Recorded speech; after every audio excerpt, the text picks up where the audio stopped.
지난 역사를 통해 현재를 돌아보는 역사 평행이론, 날카로운 역사인식으로 우리 사회를 분석하는 기자, 한국일보 김광원 기자 연결합니다. 안녕하세요, 기자님. 예, 안녕하십니까. 반갑습니다. 예. 오늘은 또 어떤 이야기 나눠볼까요? 최근에 병력 비리와 관련된 뉴스가 자주 나오고 있습니다. 이런 소식 들으면 화가 나는 사람들이 정말 많습니다. 여러 비리 중에서 남자분들이 좀 정서적으로 가장 민감하게 반응하는 비리인 것 같아요. 예, 맞습니다.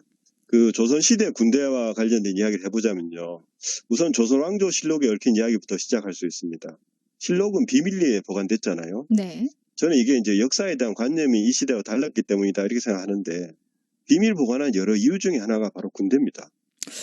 그래요? 군대와 무슨 상관이 있을까요? 쉽게 짐작되지 않는데요. 그 시대는 세금의 규모와 군인의 숫자는 국력을 재는 척도였습니다. 그래서 국가 기밀이었죠. 이게 상세하게 기록된 실록을 숨겼다 하는 분석이 있습니다. 그렇네요. 지금 입장에서 보면은 뭐 역사책이지만 당시로서는 민감한 그런 현재형 국가 기밀까지 함께 들어있었던 거네요. 예, 그만큼 중요한 문제였습니다. 그래서 이제 병력 기피가 얼마나 심각한 죄인지 조금 느낌이 오죠, 그죠? 네. 이 권력을 쥔 사람들은 어떻게든 빠져나가려고 애를 썼습니다. 요즘 뭐 운동선수나 연예는 젊은 나이에 최전성기를 맞기 때문에 그렇게 좀 하겠죠. 네네. 그러나 권력을 등에 업은 병력 비리는 특별한 이유가 없습니다. 그냥 가기 싫은 거죠. 그러니까 그렇죠. 지금도 과거도 마찬가지입니다. 현재 비리는 뭐 주로 병을 핑계로 빠져나갔던 것으로 드러났는데 과거에는 어땠나요? 방법이 있었습니다. 양반들을 보면 양반들은 성균관이나 서원에 속하면 군역을 안 치러도 됐습니다. 근데 성균관 서원이 무작정 받아주지는 않았죠. 그래서 다들 힘을 좀 썼습니다. 네. 그래서 아무래도 이름 있는 가문의 자제들이 들어가기가 쉬웠습니다. 그 다음으로는 왕실의 친족이나 공신들의 자손들로 편성된 특수부대가 운영됐거든요. 여기는 뭐 특별한 규율도 없고 훈련도 없어서요. 그냥 무늬만 군대였습니다. 오, 그렇군요. 이거 완전 특혜네요. 그렇죠. 이 두 가지 특혜를 받지 못하면 일종의 사관학교에 들어가는 방법이 있었습니다. 그 시험을 쳐서 갔는데요. 합격을 하면 직급도 주고 토지와 월급도 나왔습니다. 여기에도 비리가 있었습니다. 제가 느끼기에는 앞서 언급된 두 사례보다 좀 정상적이었던 것 같은데요.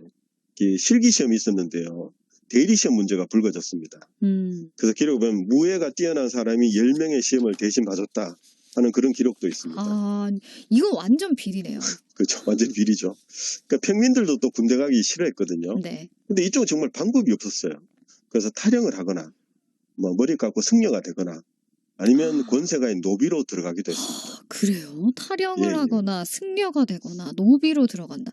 아니 승려나 노비는 천민이었잖아요. 예, 예. 진짜 군대 가기 싫었나 봐요. 그렇죠. 요즘하고 좀 비슷하죠. 네.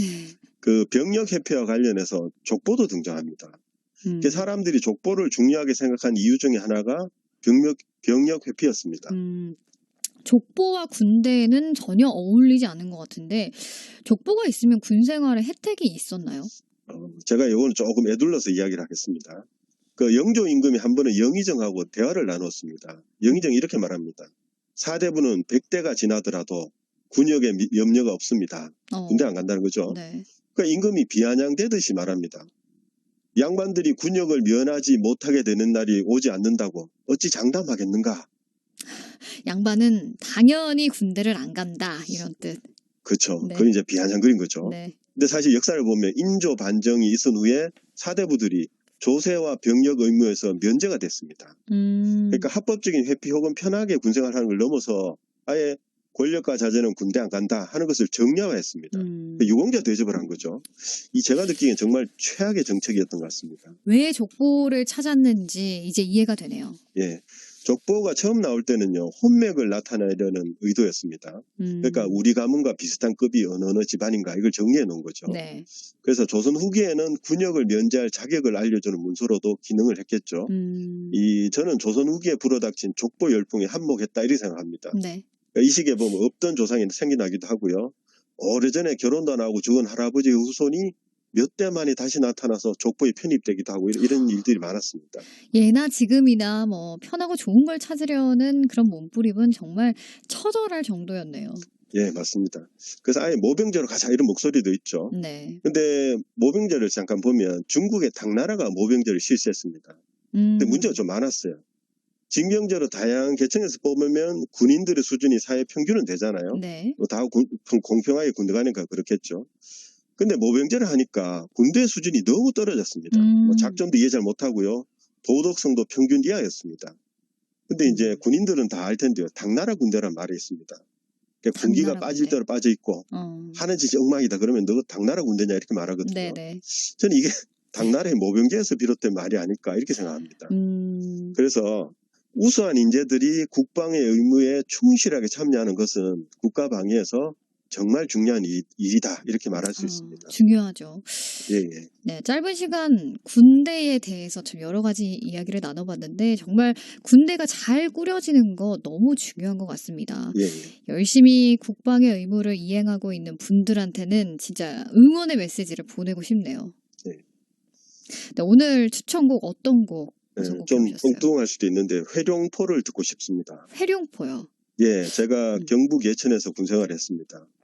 회룡포가 예천에 있다고 하더라고요. 아하, 그러시군요. 저는 이제 군대 있을 때 좋은 분들을 너무 많이 만났는데 예천 군공항에서 같이 고생한 분들과 함께 듣고 싶습니다.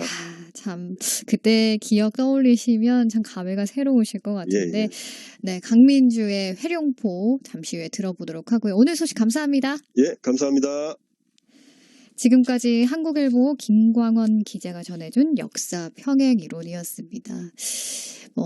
오늘 청취자 여러분들 중에도 군대 생활하셨던 그런 생활 떠올리시는 분들도 좀 많으실 것 같은데 사연 있으시면 군대 관련 사연 있으시면 문자로 좀 올려주시고요. 우리 김광원 기자가 선곡한 강민주의 회룡포 한번 들어보도록 하겠습니다.